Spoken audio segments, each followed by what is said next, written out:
Here is the key to returning power to the people. Stop spinning your wheels and jumping through government hoops. If you are sovereigns, damn it, start acting like sovereigns. Those who make the rules control those who follow the rules. The makers of rules are the master, while the followers of the rules are slaves. The truth is, sovereign people are the true government, the creator of the institutions formed to serve the will of the sovereign people.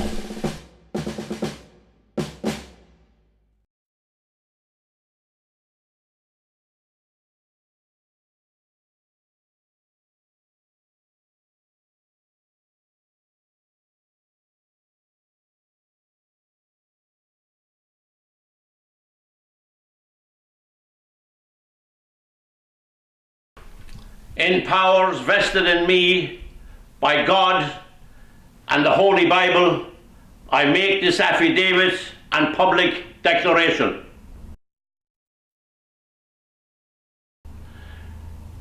Memorandum of Indictments in the United Kingdom for crimes against humanity.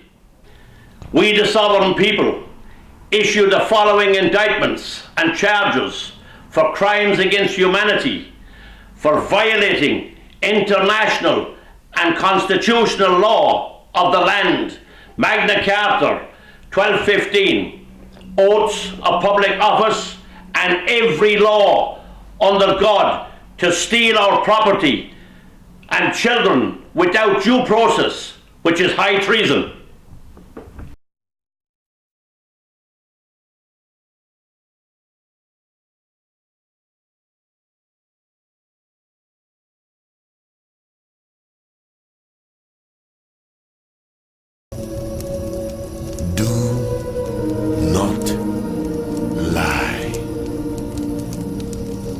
Deceive one another. Do not swear falsely by my name, and so profane the name of your God. I am the Lord. Do not defraud your neighbors or rob them.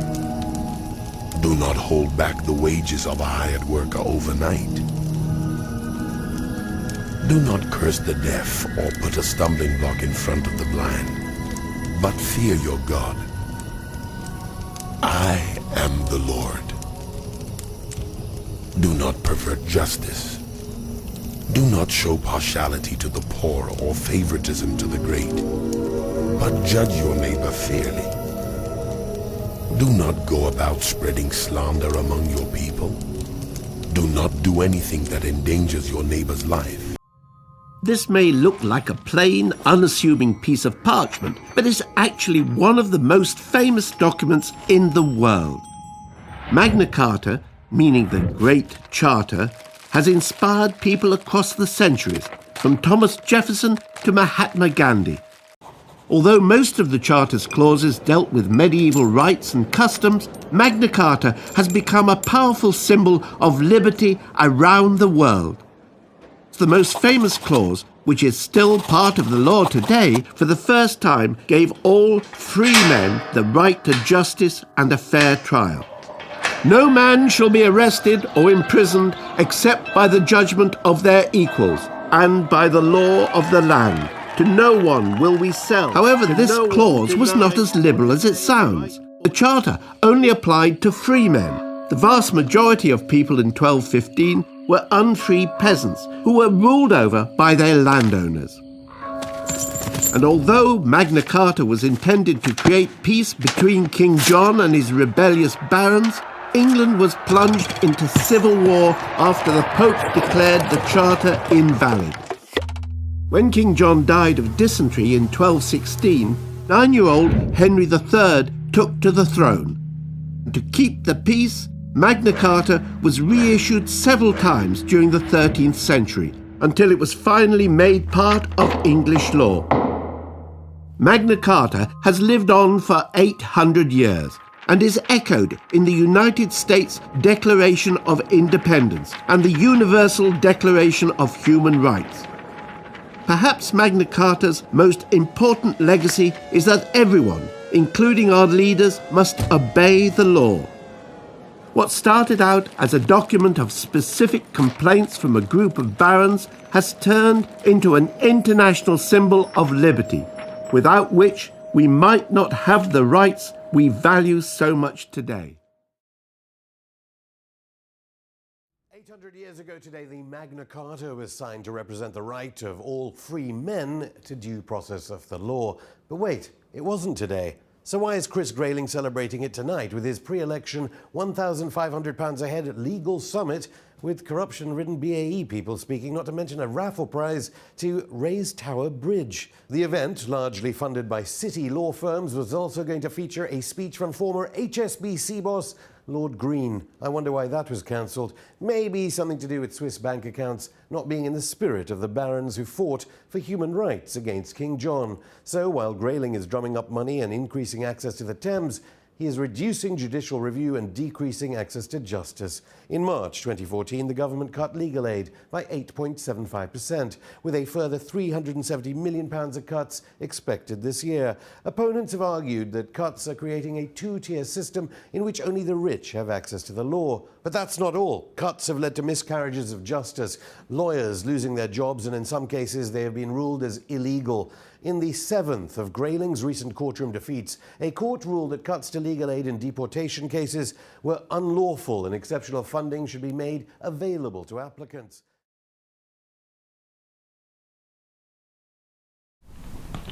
For years, decades, centuries now, there has been a consistent pattern in the United Kingdom of covering up the most heinous crimes against millions of innocent, law-abiding people with no investigations, no arrests, no remedy, and no relief for the suffering and afflicted.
Instead, there is a culture of providing state protection with impunity for the perpetrators and those known to be guilty.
And targeting, persecuting, terrorizing, and smearing victims, whistleblowers, and anyone seeking due process and justice.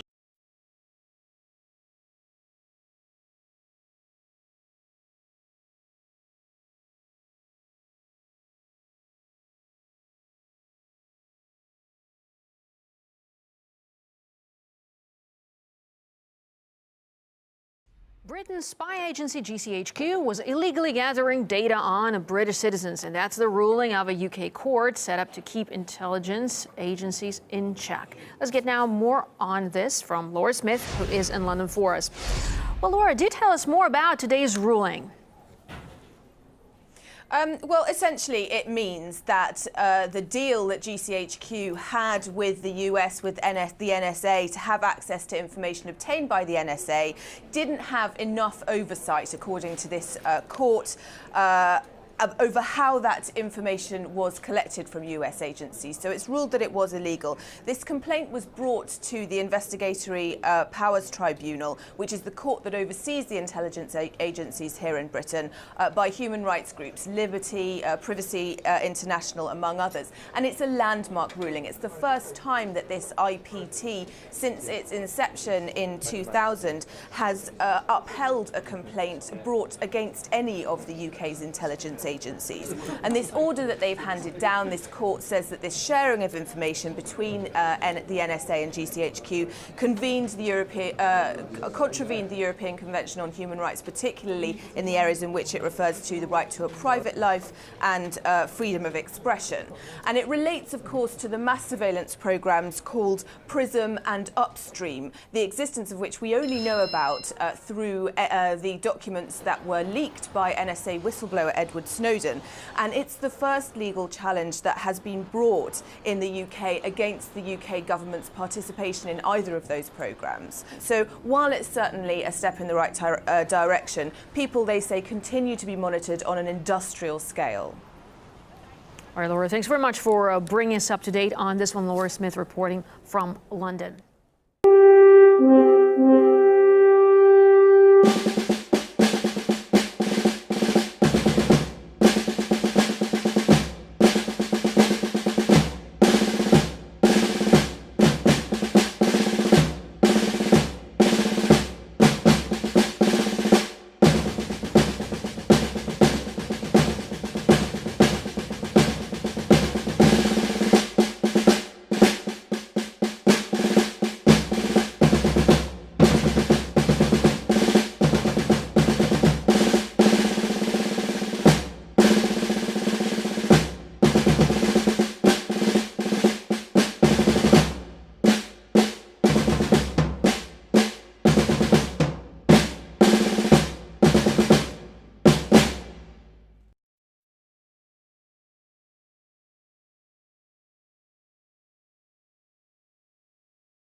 Come round to talking about your own personal experience of what they did to you, because they came and got your property, didn't they? And this is what they're doing, looting and pillaging all around the country. So tell us about your personal experience. This is your case in The Guardian. It was picked up by Philip Inman, wasn't it? On the 10th of May 2003. Okay. I'll come in just a bit.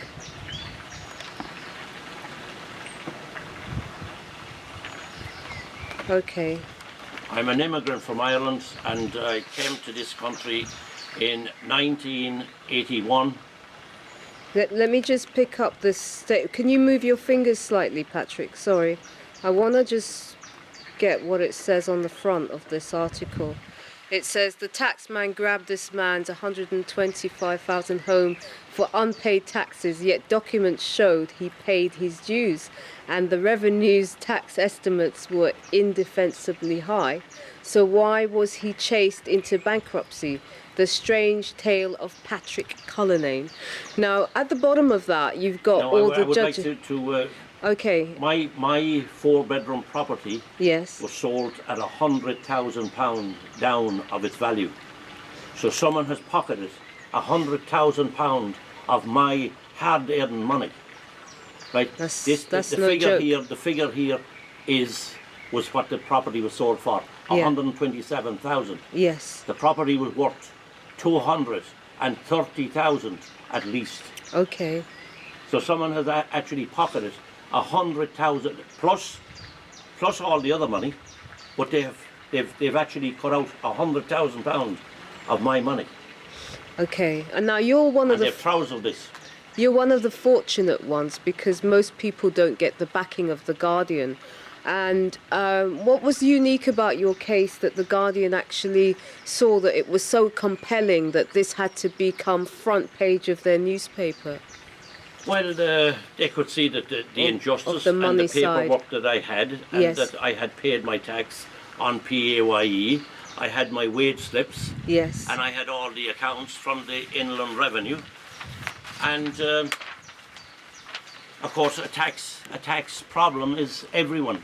Everyone is supposed to pay tax. So it was a public interest. It was Okay. of public interest that. That they your actually- case be highlighted. Right, of course, and I told them this. Now, you were on the front cover, and it says obviously this man was right all along. And so obviously, you know, it has come to light that your property was taken by illicit means based on fraud, and you had 13 corrupt high court judges that were all involved in the collusion and the whole exercise. Now, obviously, this has become published in a mainstream newspaper. Since that was published in 2003, have you got justice in the UK? I got no justice, no justice whatsoever. Why is that? Well, it's total corruption, and they've hijacked the law of the land. And this is what you're going to get. You're not going to get justice from these people. It's been hijacked. The English law, Magna Carta, 1215, has been hijacked, and it's been replaced by the Jewish Talmud, which Christians have got no rights to property or justice. The Jewish Encyclopedia begins to define what makes a Jew so different from a Gentile. According to the rabbis, only Israelites are men. Gentiles they class not as men, but as barbarians. Incidentally, there's a judge here, Lord Justice Stuart Smith. If you can hold it up, I will go into it. Wait a minute. Lord Justice Stuart Smith. He was on my case, right? Okay, I've got He him. was party to the fraud Okay, and so the this robbery is of my home. this is the Dirty Dozen that enabled the revenue to rob me. And these are all the 13 High Court judges Right, that were, just were leave me involved. home in on Lord Justice Stuart Smith. Okay, Far from justice. That gangster should have no justice to his title, okay, or he should have no law. This is the guy that covered up Hillsborough. Right, we had the anniversary yesterday. okay, And this is the gangster that covered up Hillsborough. okay, He should be hung, publicly hung. okay. How did he cover that up? What was his role in it? He was supposed to investigate it, Okay, and he covered it up. okay, Tony will probably know all about that, okay, but he was involved in the cover-up, and I'm putting this on record. okay. So Now- that's Lord Justice Stuart Smith. Right, he's Okay. involved in my case. I was before him. Okay, Right. and he was with Mr. Jonathan Parker as well. He was with Mr. Jonathan Parker. On all your of the case. 13 judges, but I'm specifically naming these judges Okay. for other big crimes. Okay, I've that seen they it would now. commit. You can put it down now. These are gangsters. You can put No, it down hang now. on a minute. I've got Oh, this. okay. Hang on a minute. Now we've got Mr. Justice Neuenberger. Okay. Now all this right, let guy, me- now all this right, let guy me- today is Lord Justice Neuenberger. Yeah. He was promoted to the President of the Supreme Court. I've been highlighting this for a number of years now, that this guy, the top judge in the UK, that they're involved in such cases of crime. Okay. And the media have not picked it up. Okay. But I've been telling him there's been total corruption in the UK for 20 years. I've 28 years of a battle now, of a war with these gangsters. And only with God on my side and people like yourself, Charlie Seven, and Tony Farrell coming in to help me out, right, I wouldn't stand a chance. And that's Good an people important like thing, isn't it? Philip Inman of The Guardian, Yes. Chris Fogarty, only for the heavyweights like them, I would not be here today. Because they're murdering people, aren't They're murdering people. They tried to do it to me. they? I had to run from Northwick Park Hospital on the 19th of December 2000 while the transport was coming to cap me off the Pond Ward, which is a secure mental health unit. They weren't taking me in there for the good of my health. They were taking me in there to murder me. So basically, this was after they evicted you from your property. Of course. And I'm how looking for many? justice. How many that came to your property? It was 17 police officers and 6 High Court sheriffs. And they would not show me the documents. They had no documents. It's all fraud.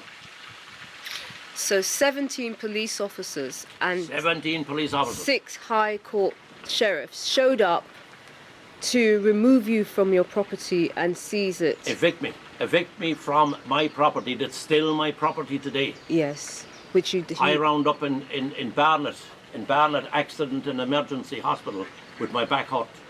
They jumped on me. They jumped on They you. jumped on me. And this is when you didn't owe anybody a penny, and That's you right. actually That's was what owed they a do for robbing. rebate.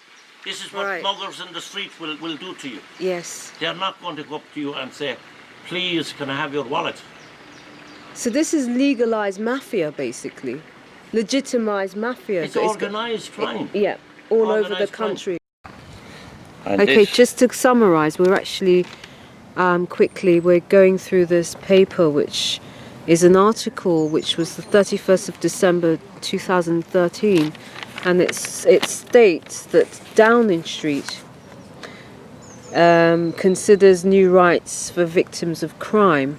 And I wanted to talk to genuine victims that have suffered for many, many decades, and your case spans back. Just how long has your case spanned back? 28 years. Okay, so 28 years you've gone through hell on earth in this Hell country on earth. to prevent you from getting justice. It would have been better if they'd put a bullet in my head. Okay, and so now They've made my life worthless. Okay, so now we have this article, bogus article from what we can see. And we're just basically discussing the implications of it. How genuine is it? What does it mean? What does it mean to real victims out there? And so you have this corruption of Britain. That's an article. You're The basically corruption of highlighting this Britain, with right? Tom Harper, who's the investigations reporter. And that's the Independent as well, isn't it? So Right. that's basically a month after this one, isn't it? Well, this illustrates total corruption, Okay. as it says here on the article. Do you want to turn it round the other side as Secret well? report shows how organised crime infiltrated judicial system, as well as the police, prison service and HMR Revenue and Customs, also compromised. Now HM Revenue and Customs were, in my case, and of course the police, the courts, the whole lot of them. Yeah. I've been saying this for 20 years and nobody would listen to me.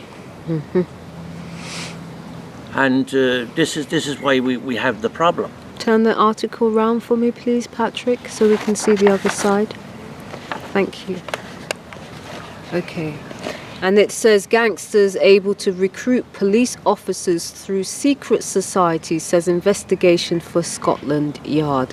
Secret networks of Freemasons have been used by organised crime gangs to corrupt the criminal justice system, according to a bombshell police report leaked to The Independent.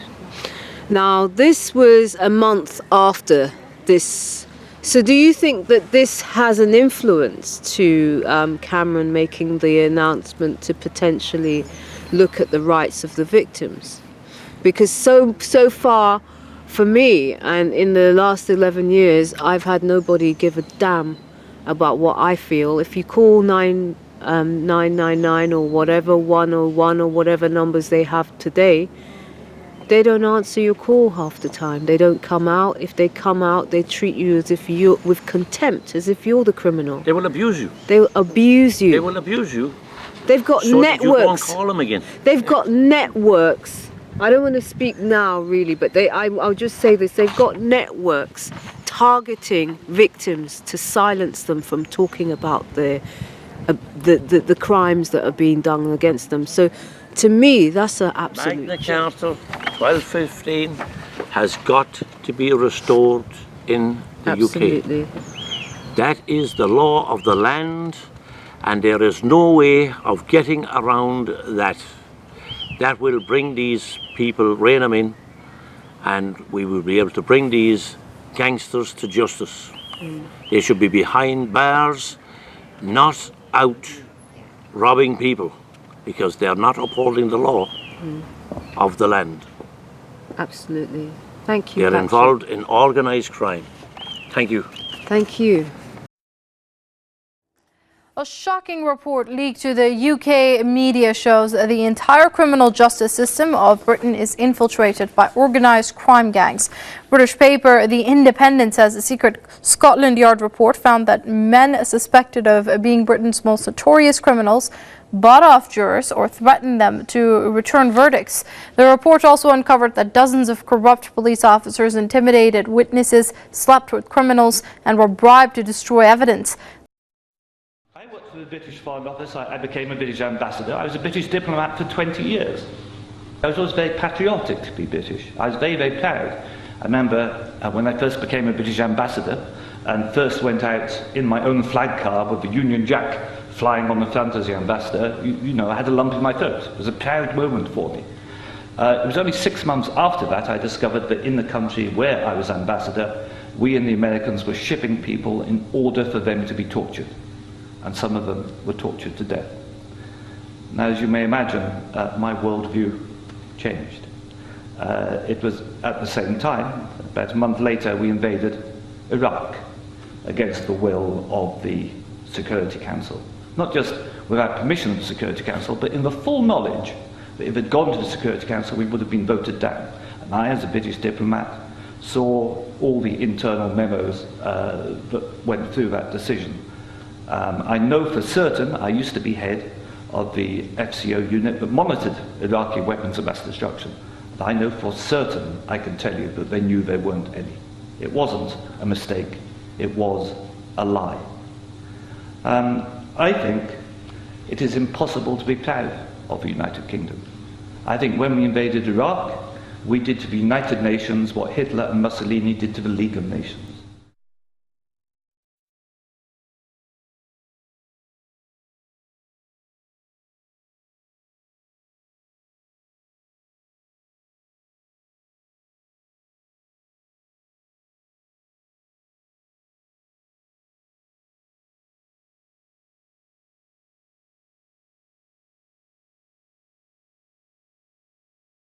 Britain's considering pulling the plug on whistleblowers, a bill circulating through Parliament there, which, if it comes into force, might discourage people from speaking out against serious violations and corporate wrongdoing. RT's Sarah Firth looks at the possible risks, though, for those who want to do the right thing. The war on whistleblowing. It's a war of attrition. You've got one person who has nothing against people that have got a lot of wealth, a lot of power behind them. I see this as a battle against corruption and lies and secrecy.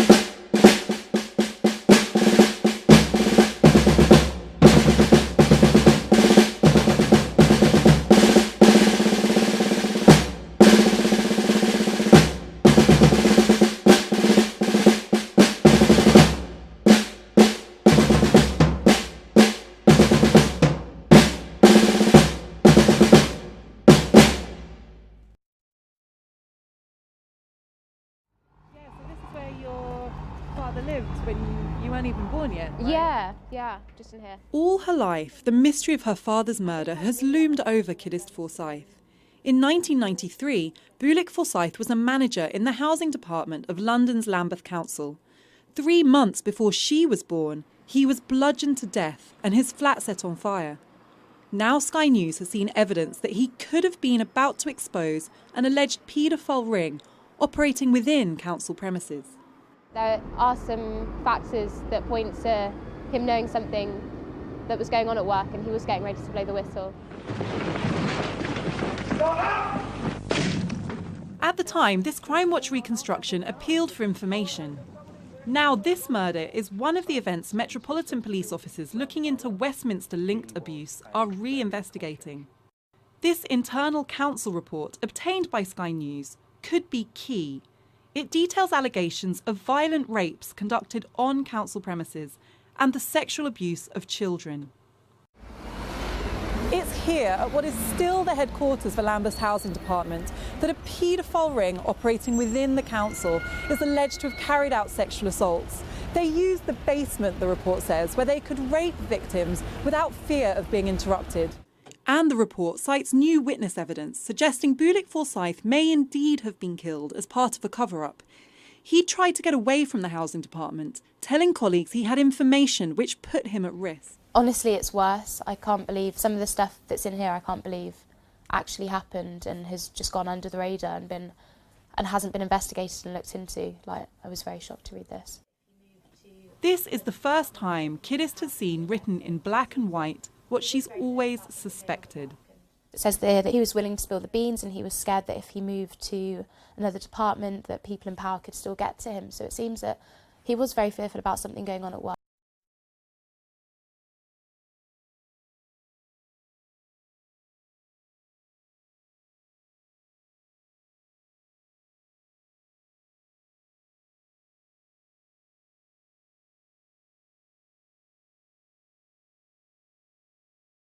I was the principal intelligence analyst that called out 7/7 for the terror threat inside job that it was.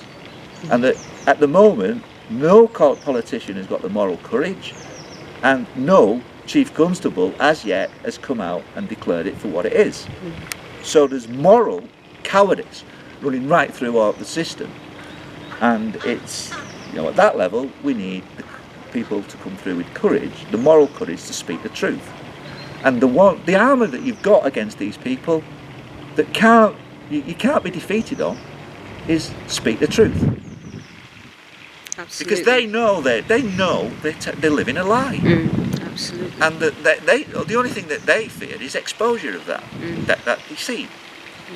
But remember, in times of universal deceit, telling the truth becomes a revolutionary act. And we've got to create a revolution and that have the moral courage to speak up the truth at all times. We call upon all fellow sovereigns everywhere to join forces with this effort as your life, your children and your grandchildren's freedom, justice, liberty are gravely at stake.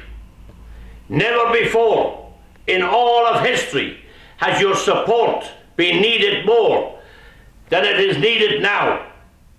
In the interest of divine and natural justice, join this class action on the 15th of June 2015 at 12 noon at the Royal Courts of Injustice and make sure you share this declaration with everyone you know. We need you to attend in the millions, as there is nothing more important than this.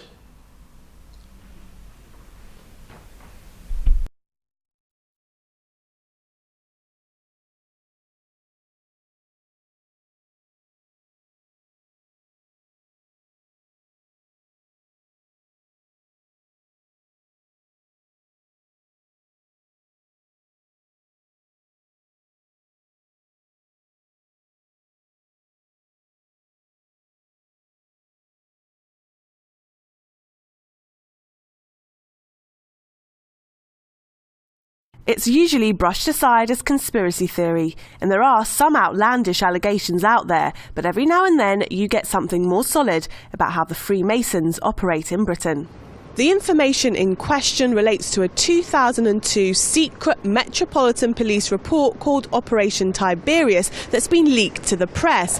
It found that a secret network of Freemasons inside the police have been used by organised crime gangs to corrupt the criminal justice system. This is the second secret police report to be leaked in the last 6 months. Project Riverside, another report from 2008, came to the same conclusion. Former Scotland Yard detective Charles Shoebridge is not a Freemason, but he says he's not surprised at the reports. For anybody who's served in the police service anywhere, probably in the United Kingdom, it's no surprise to learn that there are a considerable number of people who are members of the police service and indeed of other members of society, such as, for example, judiciary, government and others in positions of influence and power, who also are members of different Freemasonry organisations and indeed some other secret societies. The criminal justice system has long been suspected of having Freemason members. In 1998, there was enough concern for then Home Secretary Jack Straw to order all police officers and judges to declare their membership.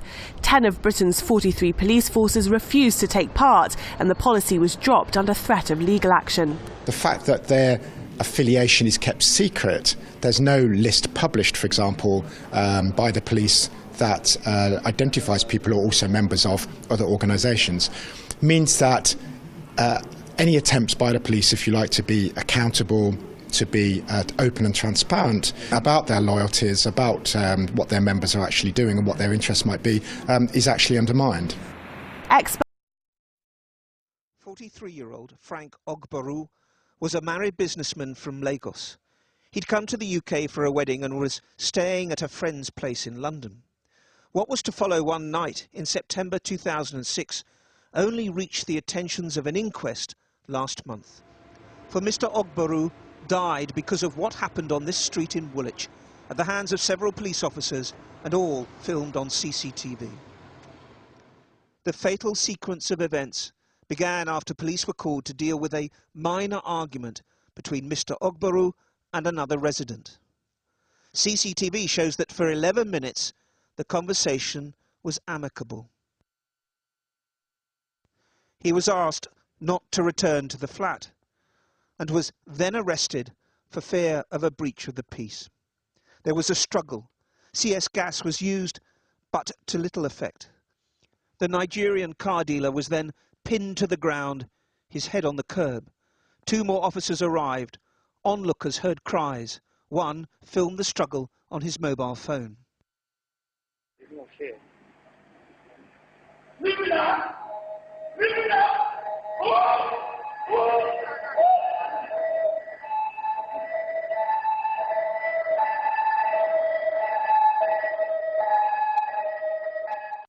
A camera directly above recorded the struggle. At some point, one officer, according to the coroner, recounted Mr. Ogboru crying, "I can't breathe, you're killing me." The officer said such complaints were a common thing when restrained. The inquest jury decided a knee was placed on his head as efforts intensified to handcuff him. In the moments that followed, Mr. Ogboru stopped breathing with 4 officers on top of him wresting control, and he never regained consciousness. The footage at this point appears to show he'd stopped struggling. One officer said he thought Mr. Ogboru was playing dead.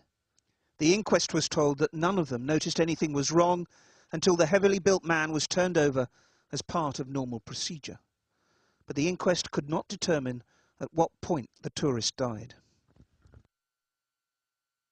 They took away my life. They took away my peace. They took away my joy. They took away comfort from me. The consequences of what happened here on this South London street 4 years ago are still unresolved. While Mr. Ogboru died at the hands of police officers, no one has so far been held to account. The Crown Prosecution Service has refused to bring charges, but last week was asked to take a second look at the evidence. Part of that will include the degree, as the jury noted, to which the dangers of positional asphyxia, where breathing is severely restricted by the way someone's positioned, were recognised during the struggle. In a letter to the Metropolitan Police Commissioner, the Assistant Deputy Coroner Selina Lynch wrote, "It seems that 4 police constables with varying degrees of experience and training all had positional asphyxia at the back of their minds rather than the forefront. They had not acted in accordance with the standard operating procedure in getting Mr. Ogbaru into a safe position as soon as possible after control was achieved." So I do think the Metropolitan Police need to think very carefully about what this case says about not only the training of police officers in the dangers of restraint, but the attitudes of some of the police officers to those people who they are restraining. The Metropolitan Police told Channel 4 News Tonight they regret the death, express condolences to Mr. Ogbaru's family, and have asked the coroner for clarification on what specific aspects of training need to be reviewed. My name is Paul Grant. I am known as the chairman of the Campaign for Truth and Justice, and I'm here today to make a declaration. I, Paul Grant, chairman of the above organisation, CTJ, make the following declaration of fact and of law. The state of the United Kingdom has become a lawbreaker and thus cannot continue to be a law enforcer. Therefore, neither I or any members, past, present or future, of Campaign for Truth and Justice can be lawfully prosecuted by the State of the United Kingdom for any act which would otherwise be considered illegal or unlawful. I would like to quote something that was brought to my attention by a former Attorney General, Lord Goldsmith. "In a government of laws, existence of the government will be imperiled if it fails to observe the law scrupulously. Government is the most omnipresent teacher for good or ill. It teaches the whole people by its example. If the government becomes a lawbreaker, it breeds contempt for the law. It invites every man to become a law unto himself. It invites anarchy. The state of the United Kingdom has become a lawbreaker and thus cannot continue to be a law enforcer.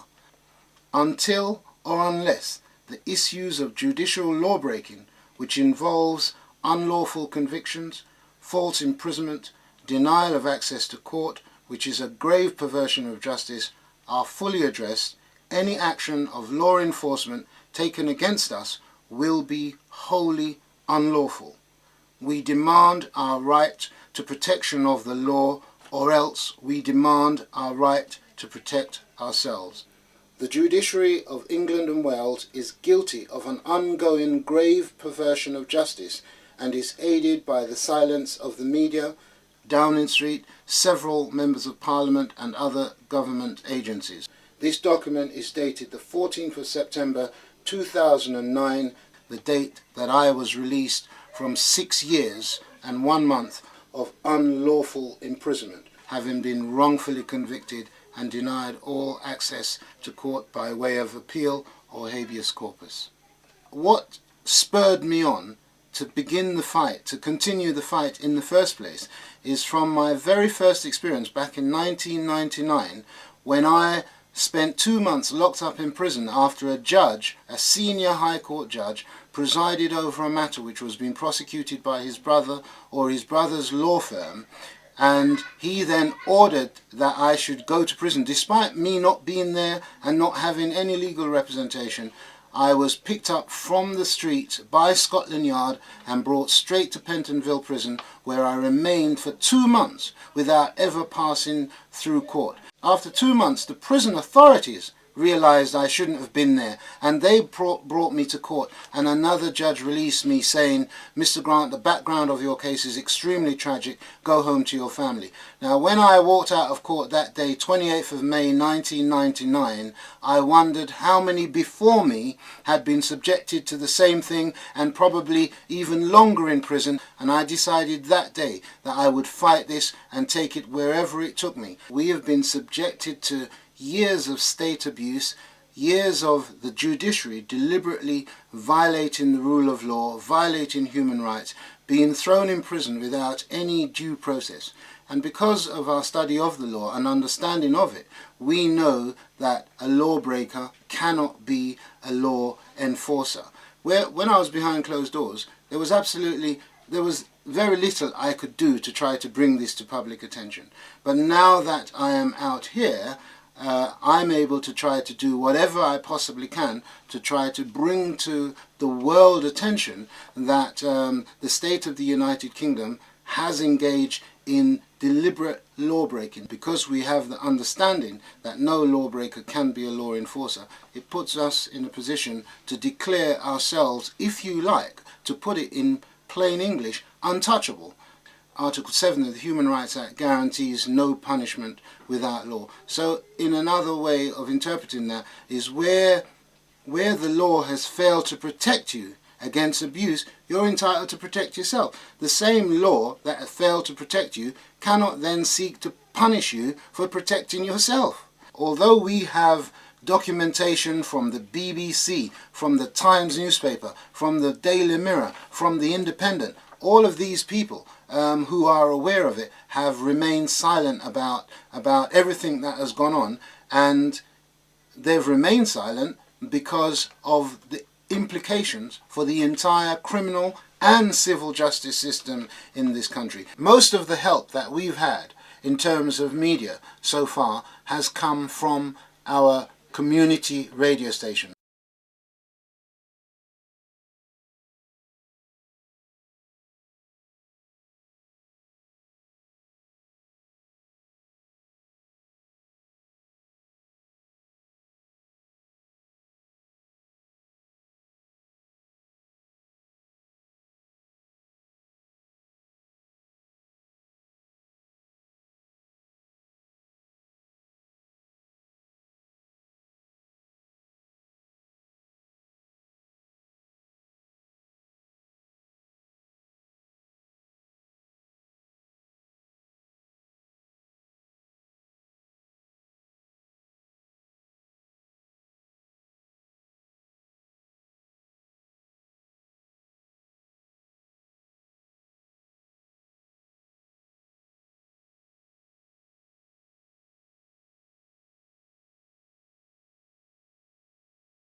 There may be some of you wondering what Doorway to Danger is all about. Audrey Harper says she was once a prisoner of fear, a recruiting agent for a coven which practiced child abuse and human sacrifice. I think it's a far bigger problem. I think we're only touching the tip of it. When you realise that all these places are self-governing, they can do what they like. They attract homosexuals, they attract lesbians, they attract paedophiles because they can get away with it. Because the covens are so secret, even the Satanic temples are secret, they can shift around. If they think they've been rumbled, they just go to another building. So it is a big problem. But are we talking about just a few people in isolated parts of the country? No, we're not. We're talking, it is nationwide. In a year-long investigation, we've catalogued more than a score of recent serious cases with clear evidence of satanic ritual, abuse or crime. Some of the victims are being counselled by the Reverend Kevin Logan. In counselling, I have seen some terrible practices. I've heard some really grueling, really nasty things that have happened to youngsters. To children at puberty, for instance, a girl having to have sex on the altar, the act of initiation into Satanism itself. Children having to eat feces and to drink blood. And stomach-churning, horrible things that these Satanists get up to, and the effect that this has on these young lives. Earlier this year, Nottingham was the scene of one of the biggest and certainly one of the most gruesome child abuse cases in British history, involving 36 members of one family. We've got masses of these drawings. As they worked on the case, social workers, led by Judith Dawson, came to believe there was satanic influence. Till now, police and social workers in Nottingham have been at loggerheads. But today, after we'd passed on information from our files, a new team of police and social workers have begun to reinvestigate the satanic aspects of this distressing Midlands case. Situations. This is the self-portrait, self-picture. In London, Natalie, now 15, endured 10 years of 3 satanic rituals every week. She's never spoken of it before.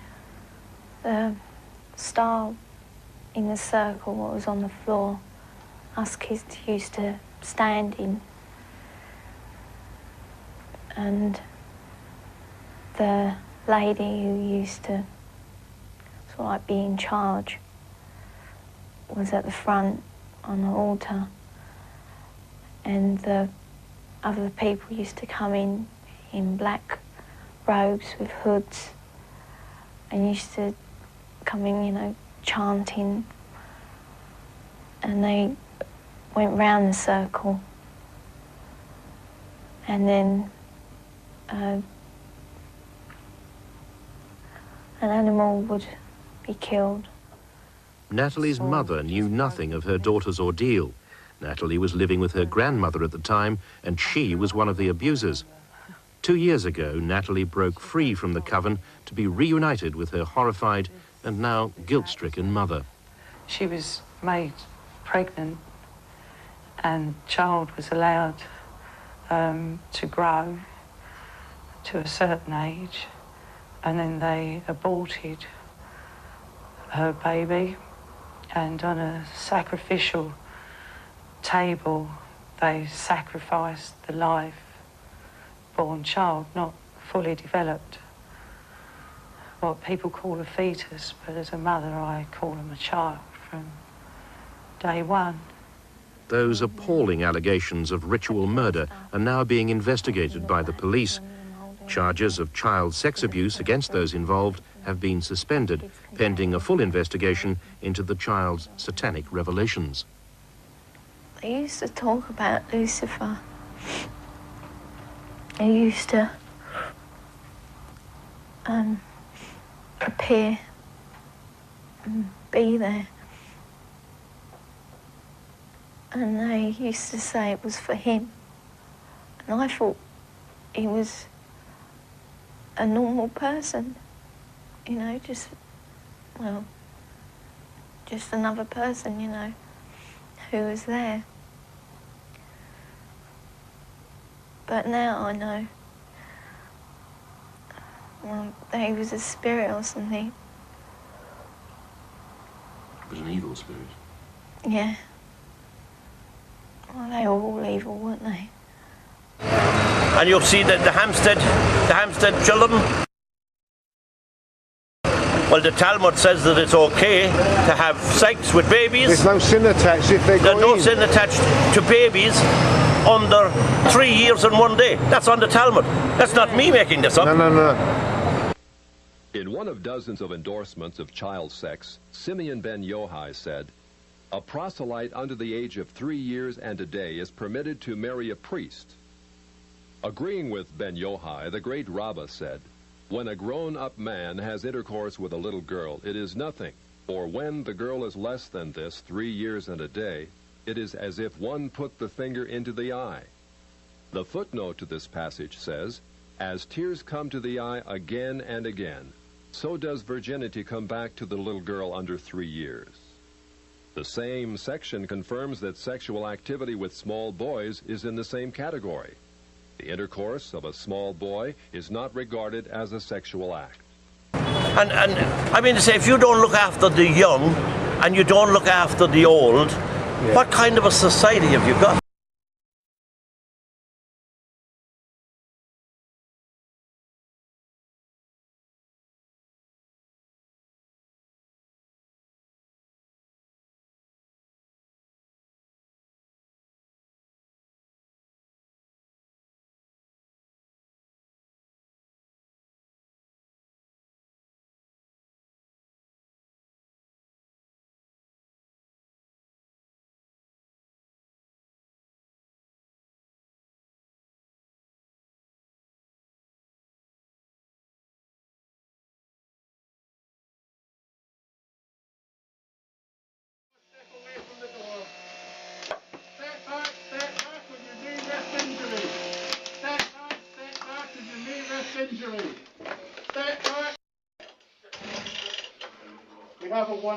Quick as possible.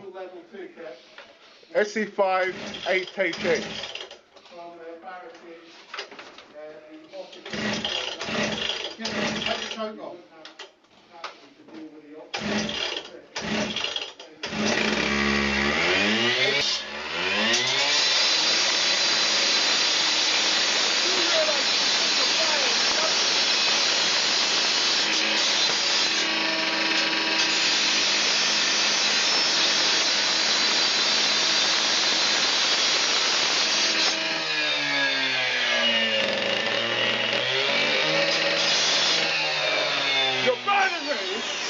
You're burning me.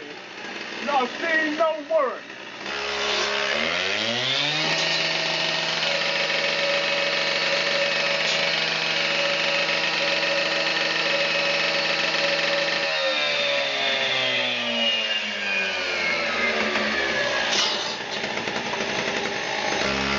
They're amplifying, scoring up the door, right? And they're using into the fight to get lots of parts. Firing all over the place.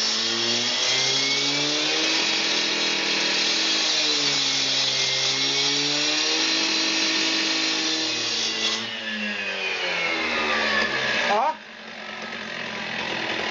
SE5 8HX. SE5 8HX.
How do you feel about answering some of these?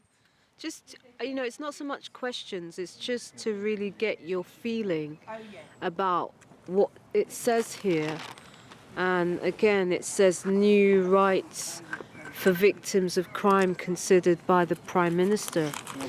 Now, we know that the Lawrences fought for 21 years to get justice for Stephen, and they were, you know, they used COINTELPRO tactics and all kinds of methods to smear them. They've done it to me.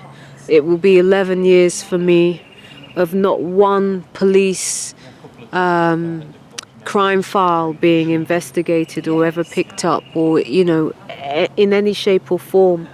And abuse, blatant abuse. I mean, in 2012, I had 12 burglaries, and there were clear leads, people who were done it, and they didn't want to investigate. So that kind of shows you some of the things that are blatantly done to people that are victims of crime in this country. Now, as a victim of crime, I want to get your experience. I mean, I always feel like when the newspapers, they talk about these things, they never give the story of what happens to the people who are at the receiving end of their evil. And if anything, I would like to catalogue and document it for historical purposes and for purposes that we all learn and grow. so that people learn firsthand what happens to the people like you, me, and Patrick, and others who become victims of this state and victims that are ignored. So what is your feeling? It says here, again, I'm going to repeat it. It says Downing Street considers new rights for victims of crime, and it says victims would have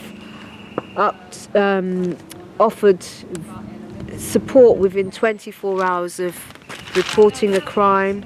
Police and prosecutors would have to explain every step of the investigations and prosecutions. An impact statement would have to be read out in court, and it says more protection would be provided for witnesses. How true is this for you? What does this make you feel? Well, I just think it's yet another exercise in propaganda, and I think there's double speak going on there. Because what it's saying is that they're going to introduce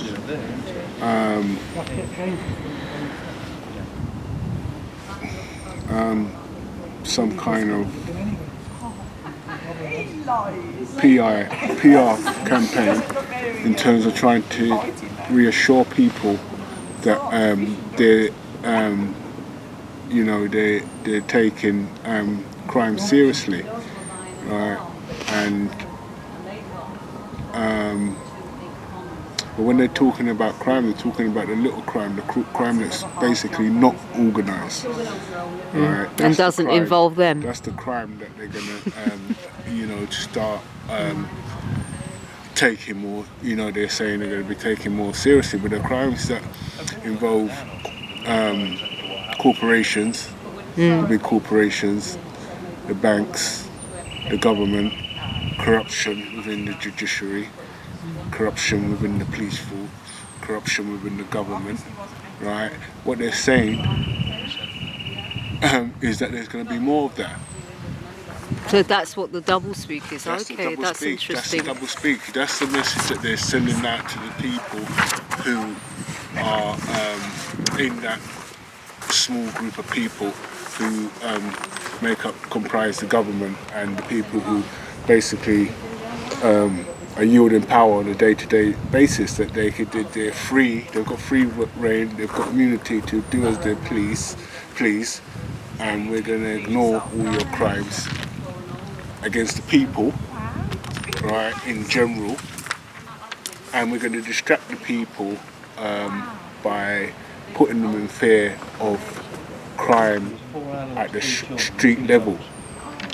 But I would say crime on the street level actually makes up a very small percentage of the crime against the people. So can I ask you, just so that people get a little bit of background to understand what has happened to you, just a summary of your experience. How did you become a victim or survivor, or I don't know how the right term is, without disempowering you in any shape or form and disrespecting you? Because I see you as a very powerful, very strong, empowered, enlightened, and somebody who has excelled despite adverse circumstances. So what's your personal experience so that the world can know what's happened to you? My personal experience was that I was a landlord, property developer. Okay. And I built up a portfolio of properties. And the banks have decided that they want to take what I built up, basically. Okay. And they try to do it with my consent, by getting me to agree new terms and conditions, which would have taken away my power over how I run my business, and my control over how I run my business, my control over my properties, and giving it to them. Okay. And it would have given them the freedom to basically take my properties at any time of their choosing, right, without me having any say. So you started your business as a property. Your business was a portfolio of properties. Is that right? Which I let out and maintained. Okay, so it was basically a landlord in the UK. And at what point did you feel that you were targeted for your properties, or what actually was your experience of this? Well, I do believe I was targeted. For your properties? Yeah, for my properties. I think a lot of people are targeted, and they're targeted for a variety of reasons. Right. One of the reasons is that the banks are basically in the business of accumulating all property. That's their agenda, to be the owners and controllers of all property, and for the rest of us to be basically totally dependent on the banks. Okay. Right? So we'll have no property, we'll have no wealth, we'll have no freedom. So this is a mechanism to enslave humanity, is what you're saying? Yeah, it's a mechanism of complete servitude. Okay. And complete lack of choice, and complete lack of freedom. So I'm talking in every sense of the word, in terms of privacy, in terms of choice, in terms of expression, in terms of independence, in terms of self-sufficiency, right? Complete and utter loss of freedoms and self-determination, right? That big brother, and when I say big brother, I'm not talking about the government, because the government are there at the behest and at the engineering of big business, right? And chief amongst big business are the banksters, I should say, not bankers, banksters. So I feel I was targeted for a number of reasons. I was targeted as part of that general program where they want to own and control all property, right? So when I say property, I'm talking about land as it is, right? I'm talking about the natural resources that are contained under the land. I'm talking about the food and the nutrition, the food that comes out of the land. We're talking about water, and we're talking about energy, oil, and all the rest, right? So when you have a clique of people who own all the world's resources, then automatically you're going to get enslavement, because those few elite are going to be doing. Going to be doing everything. Going to be doing everything to benefit themselves at the detriment of the masses, and that's what we have now.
Hold your government servants accountable to the law they have sworn to implement. This oath of office is something they, the public servant, cannot avoid. They cannot argue. They cannot twist and misdirect another into confusion and despair of such a glaring statement of truth.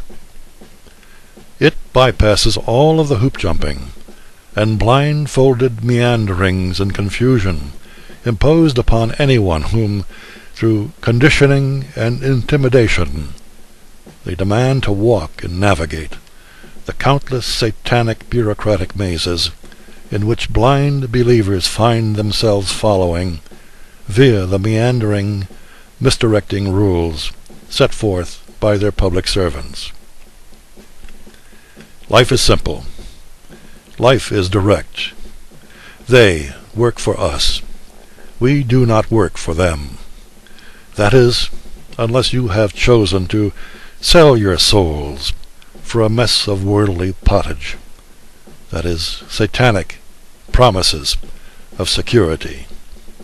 The choice of living as sovereigns or slaves has always been yours. I am not trying to persuade you toward anything. I am merely stating facts, stating truth.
You shall not murder.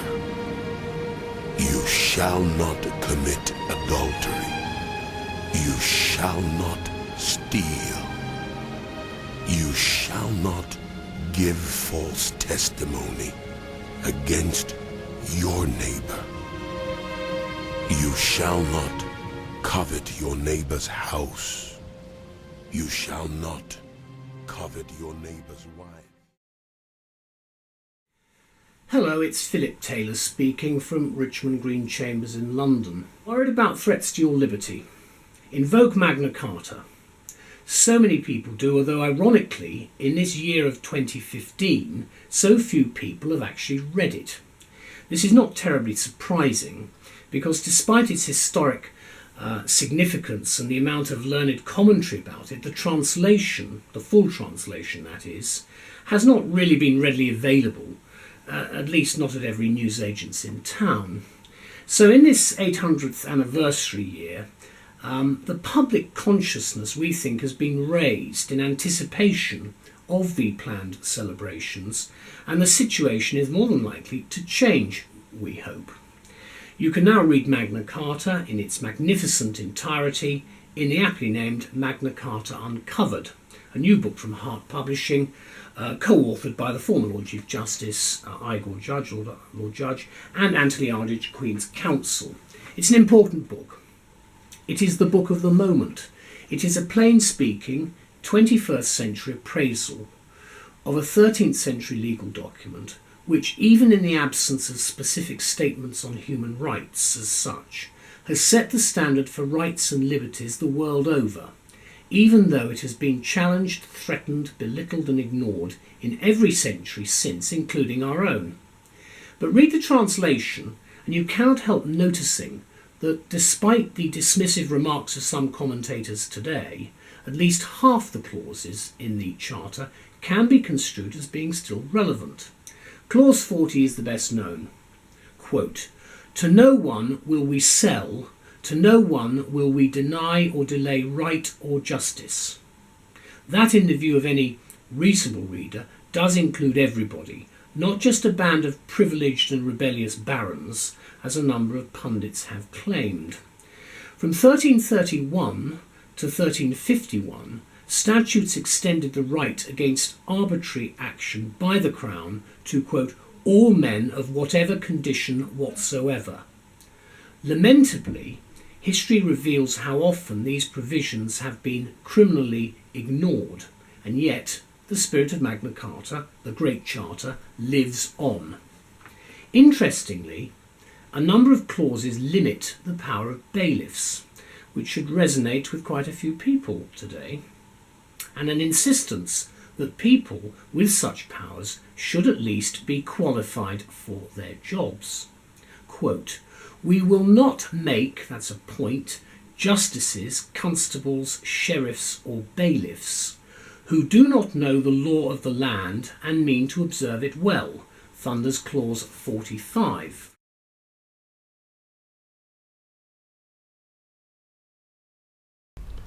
There is entrenched corruption and lawlessness everywhere.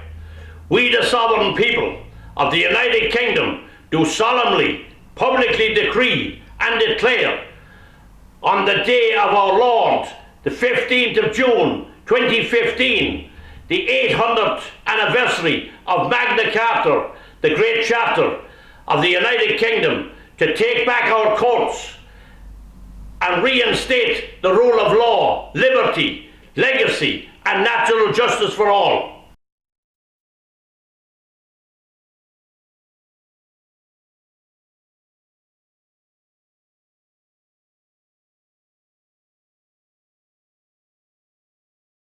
We hereby decree, as declared, outlined, and authorised under Articles 38, 39, 41, 45, 61 of the Magna Carta, as a matter of duty for every sovereign individual to assert in times of crisis, like right now.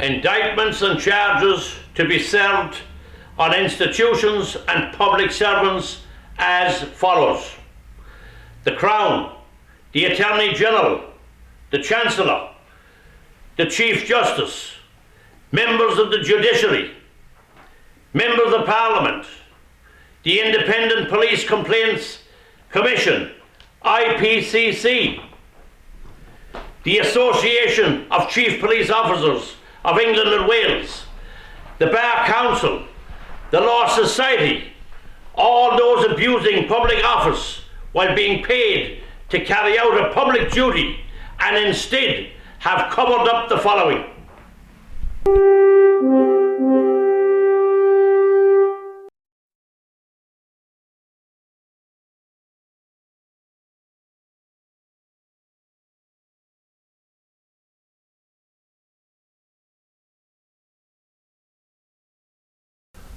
Charles VII's case, now known as Sevengate.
The summary of Miss Seven's case is that her treaty has been sold to Endemol, Channel 4, BBC, ITV, NTL, Virgin, Celador, and lots of other companies.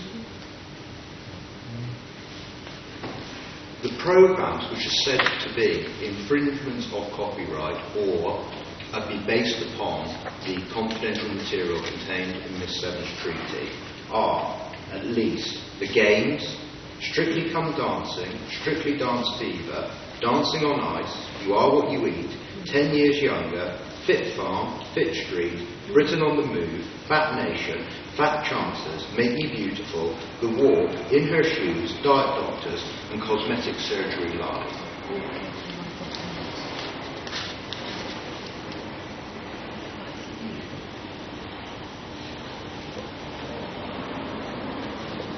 Mr. Nicholas summarises at the bottom of the sentence that goes over the page of all these health and fitness, beauty and dance productions were sold. He goes on to make a point about when they were sold, 2003 through to 2005. My Lord, that appears to be the real core of Miss Seven's allegation. The way that Miss Seven has put her claim, even though as a matter of copyright law there may be always... Well, there's no doubt there's a copyright.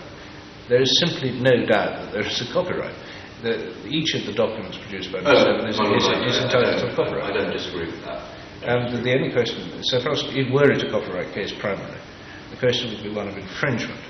But it's better from purposes both of confidence and of contract to look at it as a matter of use rather than one of reproduction. That's the real difference. One of Miss Seven's complaints is that she, and indeed it's reiterated in that paragraph in Mr. Nicholas's letter, which you rely on. They treated Charlie like a golden goose, then came back to steal more material to sell. While this madness was going on, they sold her name to create a pop band to publicly rub her face in it.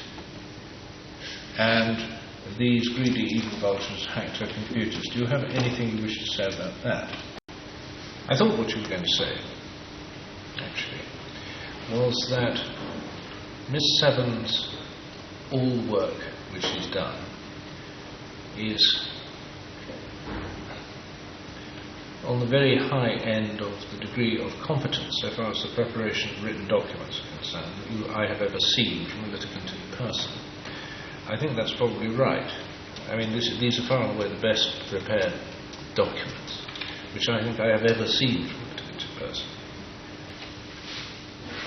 At a particular level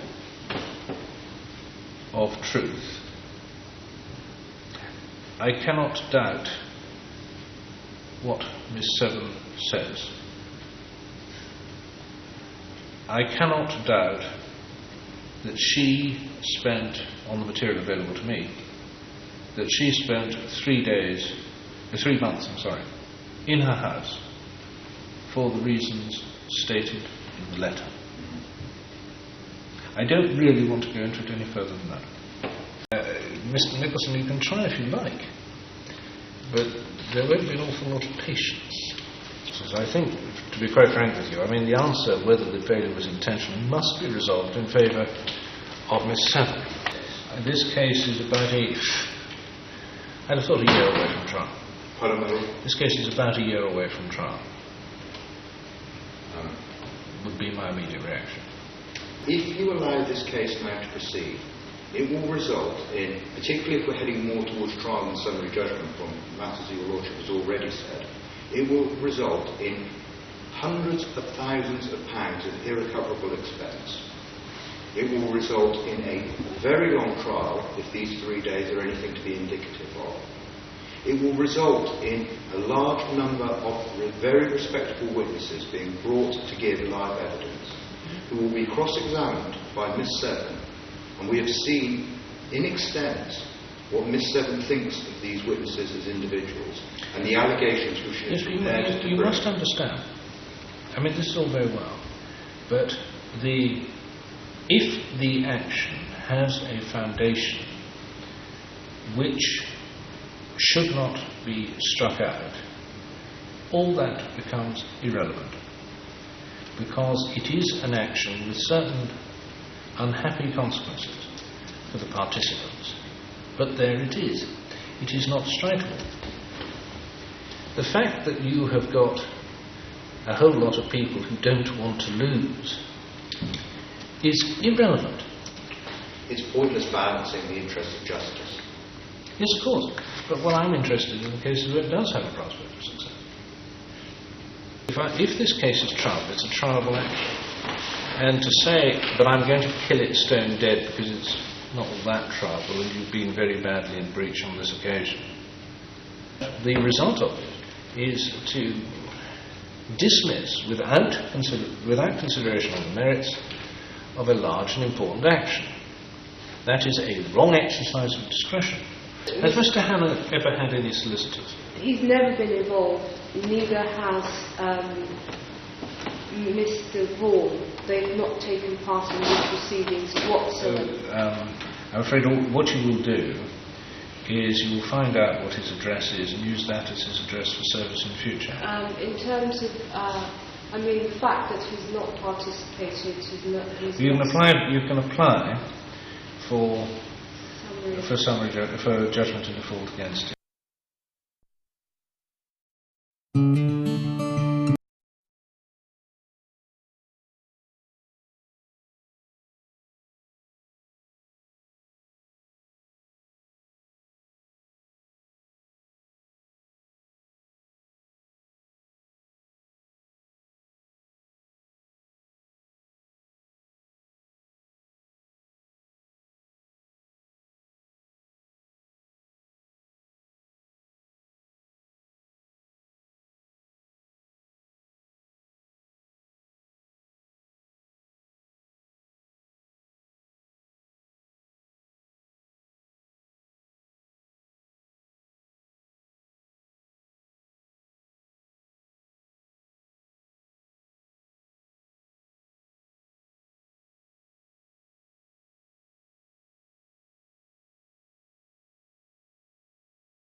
Okay guys, I'm actually outside my house and I just want to show you guys something. This is where they actually did the last false flag on the 27th of February 2013. Now this is my front door here, and this is where the false flag is. As you can see, it's directly facing. My windows are up here, but I just want to show you. And look at the vans that are there doing the work. It says 777 demolition. How funny. Classic. Have a look at that. And this is where the false flag took place. There was a surveillance operation for the last 10 years, filming inside my property. My windows face here, up here, on this side, and if we swing across the road you will see this is where the false flag was. It's all scaffolding up. At the time my flat had the scaffolding on, now the scaffolding is on this building. It was on Channel 4 News because it took 120 firefighters to put out the fire, and it was on one floor, And the floor in question is the one just before the top. And they had a whole 24-hour surveillance operation going on, filming with the military and a whole lot of other police or whatever they were, covert officers filming inside my building. And as everybody knows, I am exposing who really perpetrated 7/7. And this is the reason for the surveillance operation outside my house. So this is where it was held. Today is actually I think it's the 6th of March 2014, so we're filming just over a year later. And you can see how bad this was, hence the scale of the scaffolding that's here. And as I said, it burnt from dawn to dusk, and it was just the one floor where the surveillance operation was taking place. And 125 fighters were in the heart of central London, just near Hyde Park, Lancaster Gate. And this whole area was shut off. It was so big that they actually had it on Channel 4 News, so if you Google that, you'll see that. But the question to ask is, why would they have a surveillance operation opposite my flat, where my windows, if I cross over the road here, and I give you the view from the other side of the street so that you can see my windows, because there's an agent called Mark Windows who's been trying to say that I didn't live anywhere near it.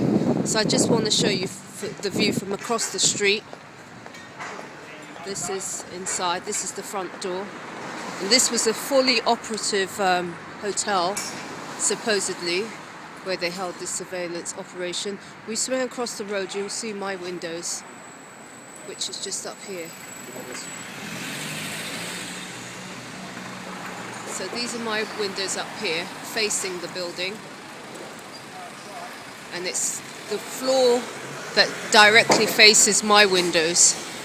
As you will see in the Farrell report, Tony Farrell was being filmed while he was writing the report.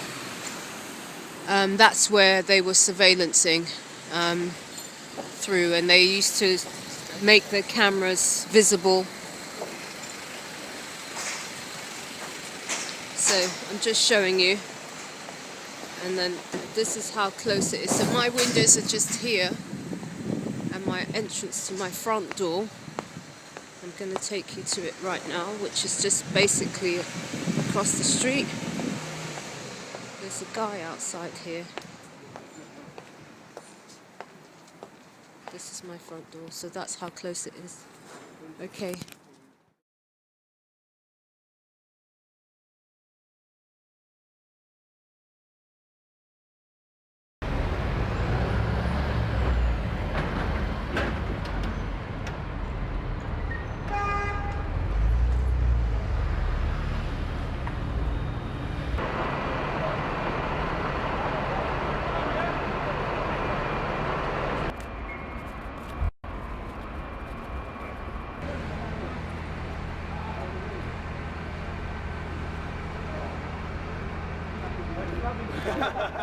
When the end came for former BBC Director General George Entwistle, 54 days in the corporation's top job had clearly not prepared him for being the news and not just making it. Suggestions of a paedophile ring inside the BBC as part of the Jimmy Savile abuse claims, botched investigations and lapsed journalistic standards had made his position simply untenable. BBC Trust Chairman Chris Patton was in full damage control mode. If you're saying, does the BBC need a thorough, structural, radical overhaul, then absolutely it does. And that's what we will have. Video here. You're holding up the Farrell report, Patrick and George. What is your opinion about the authenticity of this report? This is 100% correct. This report is 100% correct. I know Tony Farrell. He's a good man. He's left the police. Patrick Cullinan's case, where 13 High Court judges conspired. 1215, forever. Trial by jury. We've got guaranteed rights under common law to trial by jury. The judges behind me have hijacked the rule of law for their own, to rob people of their properties and their possessions. Due process is by trial by jury, which is the law of the land. Trial by jury is democracy. Trial by judge is treason. I've been robbed of my home and possessions by 13 High Court judges here behind me. I was put onto the street at 7 o'clock in the morning by 17 police officers and 6 High Court sheriffs. There was no evidence whatsoever against me. The Inland Revenue made fraudulent assessments against me. I had overpaid my tax. I was on PAYE. They had me on an emergency tax code. I was looking for a rebate. When I came in here, I thought I was going to get relief from this torture and persecution that the Inland Revenue was giving me. They bankrupted me. I couldn't believe it. It was like being hit with a bolt of lightning. It took me months to realise I'd come round from what had happened. On the 30th of March, 99, I was put onto the street. There was no provisions whatsoever for homing or nothing. I was left on the street. I was lucky, several miracles, that I'm here today because they wanted to murder me. They also wanted to section me under the Mental Health Act, 1983. I had to run from Northwick Park Hospital while the transport was coming to cart me off the Pond Road, which is a secure mental health unit. If they had got me in there, they would have murdered me. They are murdering people in there. They murdered Arnold Lowe McArdle in Carstairs State Hospital. He was exposing the police dealing with drugs. They got convicted, but Arnold Lowe McArdle was dead. I actually exposed that case also. And I got someone to take photographs of Arnold Lowe McArdle because I knew that they had murdered him. The headline on the News of the World at the time was "Coffin Clue to Murder" when they see the photographs. His eye socket was broke, his jaw was broke, his lips were cut, they were super glued together. They wanted to cremate him, but I had actually emailed the hospital to retain the body. And that is what a member of the public then they can't cremate the body. But they wanted to cremate the evidence. And this is what they're doing here in this country. Staged false flag terrorism.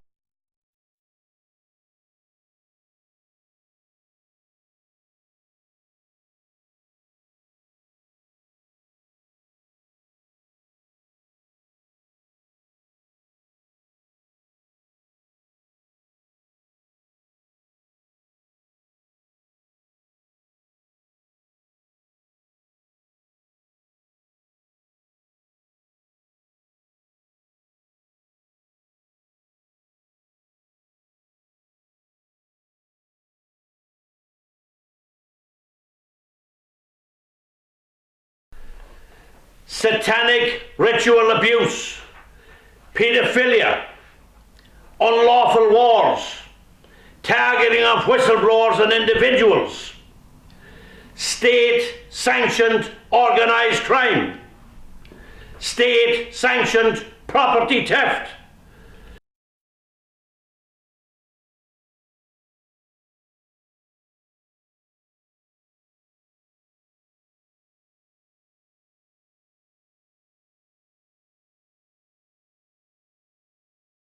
state-sanctioned racketeering. 13 dead and nothing said. The Birmingham 6, the Guildford 4, the Maguire 7, the Winchester 3, the Cardiff 3, Hillsborough, Dunblane, Joy Gardner, Cynthia Jarrett, Frank Johnson, false imprisonments. According to which magazine, over 5 million people in the UK have lost faith in the complaint system.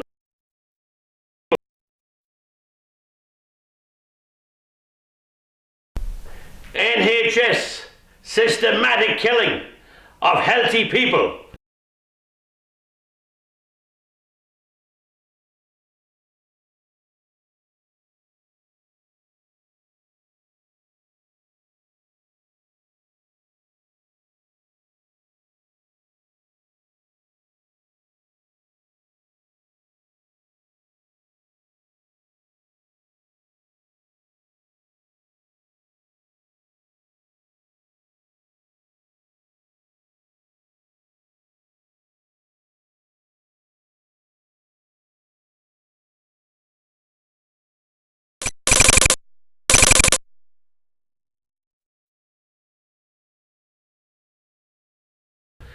Genocide by weather weaponry, HARP, chemtrails, big pharma, drug poisoning, genocide by genetically modified food.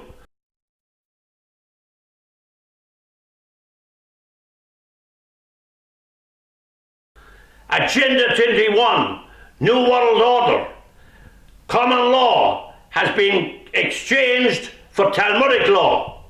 It is pointless voting for any of the main parties, and they are corrupt to the core, and your vote will be lost. You will be only giving them your power.